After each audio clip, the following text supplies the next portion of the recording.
Le Monde à Dakar a désigné femme de l'année 2019 Aminata Mbengue Ndiaye, où le sacre de la loyauté profile d'une battante dans l'âme. Dans un contexte où le Parti socialiste cherche encore les voies de son unité, s'il y a une femme politique dont l'ascension fulgurante aura sans doute marqué les esprits en cette année finissante, c'est bien Madame Aminata Mbengue Ndiaye, nommée présidente du Haut Conseil des collectivités territoriales. Cette promotion consacre la constance et le courage d'une femme talentueuse qui, contre toute attente, a réussi à briser le plafond de verre, surmontant les obstacles inhérents au landerneau politique et l'a pédalé jusqu'au sommet de la montagne, rejoignant ainsi le cercle restreint de ces figures féminines qui ont marqué leur époque et plus largement l'histoire. Aminata Mbengue Ndiaye, c'est l'histoire d'une femme politique modèle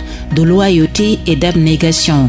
Grâce à son travail acharné et à sa détermination légendaire, elle fait partie de ces personnalités qui sont parvenues à révolutionner la condition féminine et à conquérir la citadelle politique appartenant dans l'imaginaire collectif à la seule junte masculine. Une femme de développement aux commandes du HCCT, maîtresse d'économie familiale, celle que les plus proches appellent affectueusement Badiane, est la fille de Khali Mbengue, une figure emblématique du Parti socialiste. Pourtant, rien ne prédisait un destin politique pour l'actuelle présidente du Haut Conseil des collectivités territoriales, pour qui l'amélioration des conditions féminines fut toujours au cœur de ses préoccupations. D'ailleurs, interrogée à son sujet, l'ancienne présidente du Conseil économique, social et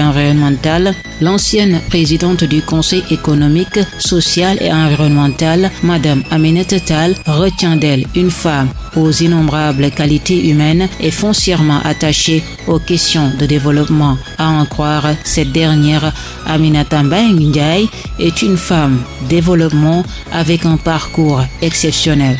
Ses compétences et son dévouement pour les questions de développement font d'elle une femme politique accomplie. En atteste d'ailleurs son puissant réseau de femmes qu'elle a pu mettre à son actif grâce aux mutuelles d'épargne et de crédit qu'elle implantait un peu partout dans le pays. La loyauté en bandoulière. Nous sommes au début des années 90, l'ancienne ministre de la Femme d'alors, Madame Maïmouna Kane, qui était souvent accompagnée sur le terrain par Madame Aminata Mbengue Ndiaye, fut séduite par l'engagement et la détermination de cette dernière. Ainsi en a-t-elle fait l'écho au président Abdou Diouf qui avait décidé de faire appel à la native de Louga. L'ère d'une belle et exaltante carrière politique venait ainsi de s'ouvrir pour celle qui occupe de prestigieux titres de la troisième personnalité de l'État à la faveur de sa nomination au poste de présidente du Haut Conseil des collectivités territoriales. La loyauté en bandoulière, elle est restée constante sur ses positions pendant les années de traversée de désert du Parti socialiste. L'actuel secrétaire général du Parti socialiste nous enseigne ainsi les vertus de la patience et de la fidélité à toute épreuve.